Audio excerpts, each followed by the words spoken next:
Hello everyone, welcome to my YouTube channel physics with MH. आज के lecture में हम एक नए चैप्टर को स्टार्ट करने वाले हैं। चैप्टर का नाम है एटॉमिक स्पेक्ट्रा।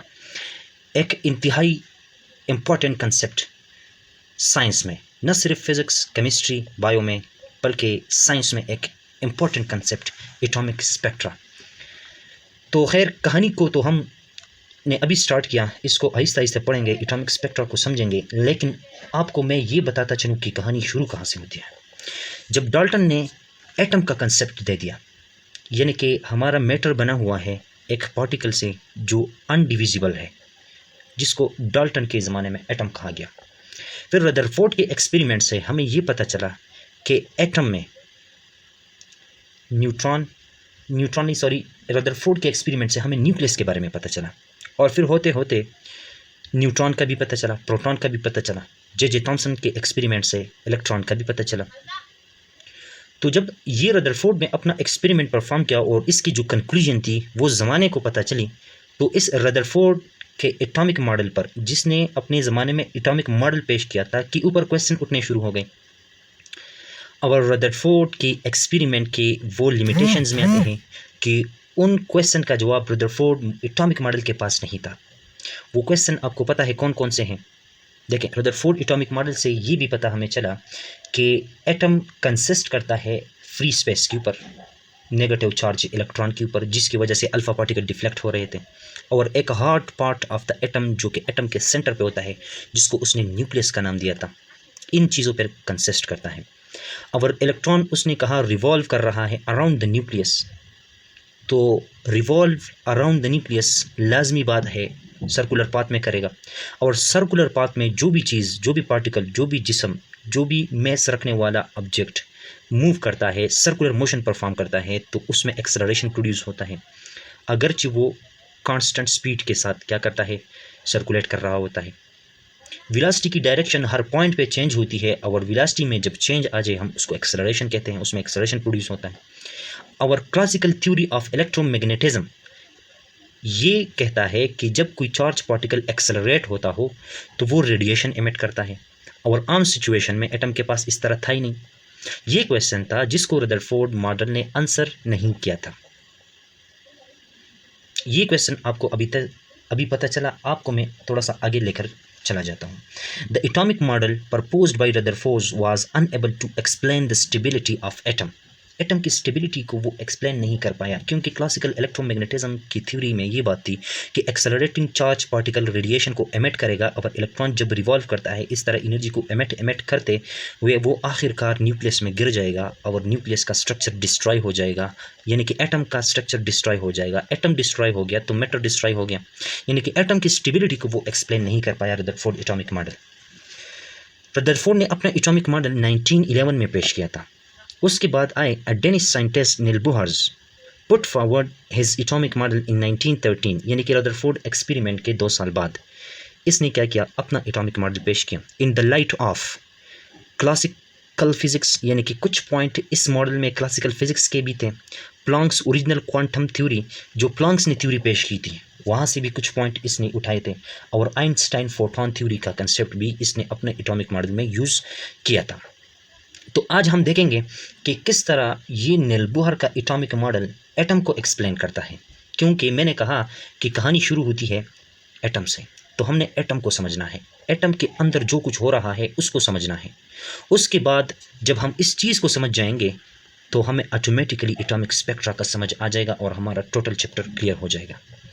तो मैं नील बोहर एटॉमिक मॉडल की मेन पॉइंट्स आपको बताता हूँ, आप साथ रहिएगा। देखिए गाइस, जिस तरह मैंने आपको बताया कि मैं आपको मेन पॉइंट की तरफ लेके चलता हूँ नील बोहर एटॉमिक मॉडल के। पॉइंट नंबर 1, टाइम ज़ाय किए बगैर मैं आपको बताता हूँ। The electrons moves in circular orbit around nucleus in influence of coulombic force. Niels Bohr atomic model का फर्स्ट पोस्टुलेट ये है कि जो इलेक्ट्रॉन जे थॉमसन ने डिस्कवर किया था, और जिसकी प्रेडिक्शन रदरफोर्ड एटॉमिक मॉडल में भी किया गया था, वो इलेक्ट्रॉन न्यूक्लियस के इर्द गिर्द सर्कुलर ऑर्बिट में मूव करते हैं, और सर्कुलर ऑर्बिट में मूव जो न्यूक्लियस में प्रोटॉन और इस इलेक्ट्रॉन जो कि नेगेटिव चार्ज कैरी करता है, आपस में इनका क्या है, कूलम्बिक अट्रैक्शन है। उस कूलम्बिक अट्रैक्शन की वजह से ये इलेक्ट्रॉन जो है इस सर्कुलर ऑर्बिट में मूव कर रहा होता है।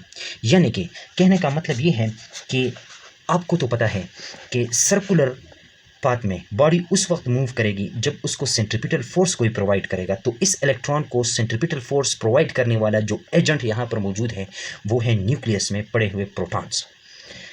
तो अगर आपको पता हो कि सेंट्रीपिटल फोर्स की इक्वेशन हम इस तरह लिखते हैं, F is equal to mv² divide by r, और कूलम्बिक फोर्स की इक्वेशन दो चार्ज के दरमियान जो फोर्स ऑफ अट्रैक्शन या रिपल्शन होता है उसकी इक्वेशन हम इस तरह लिख सकते हैं कि K ये कांस्टेंट है, Q1 यानी कि charge 1 charge 2 divide by r²।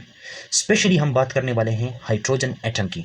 तो हाइड्रोजन एटम में एक इलेक्ट्रॉन होता है और एक प्रोटॉन, और प्रोटॉन के ऊपर भी उतना ही चार्ज जितना कि इलेक्ट्रॉन के ऊपर। तो charge of electron, charge of proton, और ये कांस्टेंट ये वाला जो कूलम लॉ से हमें मिलता है डिवाइड बाई r²। ये r² क्या है, ये प्रोटॉन और इलेक्ट्रॉन के दरमियान जो डिस्प्लेसमेंट है, ठीक है, वो है, रेडियस वेक्टर है। तो ये E और E मल्टीप्लाई होकर E² दे देगा। तो कूलम्बिक फोर्स की इक्वेशन हमारे पास ये बन जाएगी KE² डिवाइड बाई r²। अब इस इलेक्ट्रॉन को कौन प्रोवाइड कर रहा है सेंट्रीपिटल फोर्स, कूलम्बिक फोर्स। तो मतलब ये कि ये इक्वेशन और ये इक्वेशन आपस में इक्वल है, मैग्नीट्यूड में बराबर है। तो इसको हम इस तरह लिख सकते हैं कि centripetal force is equal to coulombic force. Centripetal force की इक्वेशन ये, कूलम्बिक फोर्स की इक्वेशन ये, दोनों को इक्वेट किया। ये पोस्टुलेट नंबर 1 से निकलने वाला रिजल्ट ये आ गया।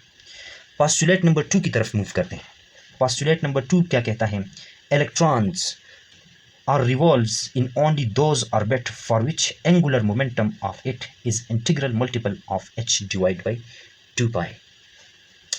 Postulate number 2 of Niels Bohr atomic model ये कहता है कि इलेक्ट्रॉन न्यूक्लियस के इर्द गिर्द रिवॉल्व कर रहे हैं, लेकिन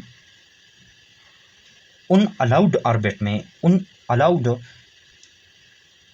ऑर्बिट में मूव करेंगे जिसके लिए इस इलेक्ट्रॉन का एंगुलर मोमेंटम यहाँ पर इलेक्ट्रॉन है ना, एंगुलर मोमेंटम क्या होता है, उसको हम L से रिप्रेजेंट करते हैं, और linear momentum multiply by radius vector, यहाँ से तो यहाँ तक फासला है, ये इस चीज़ के बराबर होता है। और लीनियर मोमेंटम किस चीज़ के बराबर होता है, mv के बराबर।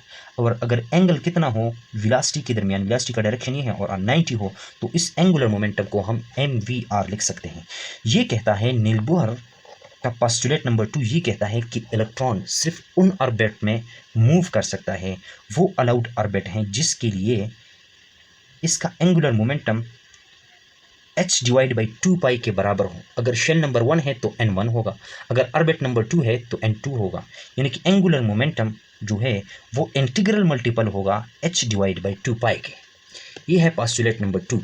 और इस पोस्टुलेट को काफ़ी लोगों ने वेरीफाई करने की कोशिश भी की, और आखिरकार इसमें जो डिब्रॉगली हाइपोथेसिस था वो कामयाब हो गया था इस चीज़ को एक्सप्लेन करने में।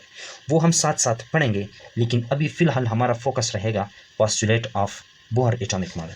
तो दो पोस्टुलेट हमने पढ़ लिए, एक ये वाला कि इलेक्ट्रॉन को सेंट्रीपिटल फोर्स प्रोवाइड कर रहा है Coulombic attractive force between proton and electron, और दूसरा पोस्टुलेट ये कि इलेक्ट्रॉन सिर्फ और सिर्फ उन ऑर्बिट में मूव कर सकता है जिन ऑर्बिट के लिए एंगुलर मोमेंटम इंटीग्रल मल्टीपल हो h डिवाइड बाई 2 पाई, और ये h क्या है, ये प्लैंक्स कांस्टेंट है। तो इसलिए हमने लेक्चर की शुरू में कहा था कि नीलबोहर जो है ये फोटॉन थ्योरी को भी लेता है, क्लासिकल फिजिक्स को भी लेता है, और साथ साथ प्लैंक्स ओरिजिनल क्वांटम थ्योरी को। तो ये प्लैंक्स कांस्टेंट की बात इधर आ गई, ठीक है। मूव करते हैं पोस्टुलेट नंबर 3 के ऊपर। ये बातें हम कर चुके हैं गाइस कि angular momentum is equal to mvr is equal to nh divide by 2 pi, where h is Planck's constant and the numerical value of which is 6.62 multiply by 10⁻³ joule second, ठीक है गाइस। पोस्टुलेट नंबर 2 पे move करते हैं, और वो ये कहता है electrons in a same orbit does not radiate energy in contrast of classical theory। देखें, नीलबोहर की पोस्टुलेट में ये बात शामिल है, नीलबोहर की पोस्टुलेट में ये बात शामिल है। ये बात मतलब ये कि रदरफोर्ड के एक्सपेरिमेंट पर, रदरफोर्ड के एटॉमिक मॉडल पर जो क्वेश्चन उठाया गया था उसका जवाब नीलबोहर अपने इस पोस्टुलेट में दे रहा है, और कहता है इलेक्ट्रॉन जब एक ही ऑर्बिट में रिवॉल्व करेगा तो वो एनर्जी को एमिट नहीं करेगा। और ये बात इख्तिलाफ रखती है, ये बात कंट्रास्ट में आती है क्लासिकल थ्योरी के मुकाबले में। यानी कि क्लासिकल थ्योरी कुछ और कहता है, क्लासिकल थ्योरी ऑफ इलेक्ट्रोमैग्नेटिज्म, और नील बोहर कुछ और कहता है। अब इसमें ठीक कौन है इसको बाद में देखेंगे। पोस्टुलेट नंबर 3 पे मूव करते हैं, और वो ये कहता है the atom will radiate energy only when it's jump from high energy level to lower energy level.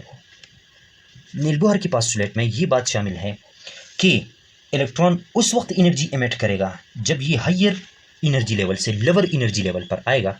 तो law of conservation of energy को मद्देनज़र रखते हुए इसकी जो एनर्जी थी वो हमें in the form of radiation मिल जाएगी। यानी कि इस चौथे पोस्टुलेट का मतलब ये है, अगर ये न्यूक्लियस है और यहाँ पर इस शेल्स में क्या है, इलेक्ट्रॉन्स हैं, और इलेक्ट्रॉन अगर यहाँ पर जंप करता है तो इस एनर्जी लेवल की जो एनर्जी है इस एनर्जी लेवल के मुकाबले में कम है। जब ये कम एनर्जी लेवल पे आएगा तो ये एक फोटॉन एमिट करेगा, यानी कि रेडिएशन एमिट करेगा। उस वक्त एमिट करेगा जब ये अपर एनर्जी लेवल से लोअर एनर्जी लेवल में आएगा। इस बात की वजाहत कुछ यूँ भी कर सकते हैं हम, अगर if En and Ep represent energy level higher and lower respectively, then their difference can be given as। Guys देखें, ये En है, ये एक हाई एनर्जी लेवल है, ये एक लोअर एनर्जी लेवल है। En जो है ये वाला लेवल है, और ये Ep जो है ये वाला लेवल है। यानी इस लेवल, इस ऑर्बिट के करस्पॉन्डिंग जो एनर्जी है इलेक्ट्रॉन की, उसको हमने Ep से रिप्रेजेंट किया है, और इस ऑर्बिट के करस्पॉन्डिंग जो एनर्जी है इलेक्ट्रॉन की, उसको हमने En से रिप्रेजेंट किया है। तो यहाँ से यहाँ तक जब ये आएगा तो कुछ एनर्जी को लॉस करेगा, और उस एनर्जी को हम किस तरह मालूम कर सकते हैं कि इस एनर्जी से ये वाली एनर्जी माइनस करें तो ये दरमियान में ये वाली एनर्जी हमें मिल जाएगी, जिसको हम डेल ई से रिप्रेजेंट करेंगे। और इसको हमने इधर लिखा है, जो कहा उधर इधर उसको लिख लिया। But also we have Planck's, जो नील बोहर की शुरुआत, इस वीडियो की शुरुआत में हमने बात की कि Niels Bohr original Planck's quantum theory को भी यूज़ करता है। वो ये है, प्लैंक्स क्वांटम थ्योरी ये है कि energy is equal to h time frequency of the radiation. तो अब हम इसको इस तरह लिख सकते हैं कि ये जो डेल ई है ये हमें HF मिलेगा, या अगर आप नहीं समझे तो आप देखें इसको, HF is equal to En minus EP, ये मिलेगा। ये गाइस पोस्टुलेट थे नील बोहर एटॉमिक मॉडल के, ये उसके पोस्टुलेट थे। अब नेक्स्ट वीडियो में, इस वीडियो के पार्ट नंबर B में हम इसकी एप्लीकेशन को देखेंगे, और उसकी एप्लीकेशन से हम रेडियस भी मालूम करेंगे। यानी कि अगर ये न्यूक्लियस है तो फर्स्ट ऑर्बिट तक जो रेडियस है, फर्स्ट ऑर्बिट तक न्यूक्लियस से, वो कितना है, और यहाँ पर एनर्जी कितनी है वो भी न्यूमेरिकली फाइंड करेंगे, रेडियस कितना है वो भी न्यूमेरिकली फाइंड करेंगे। ठीक है गाइज, तो मिलते हैं नेक्स्ट वीडियो में। तब तक अपना ख्याल रखिएगा, और इस अपनी यूट्यूब चैनल का भी।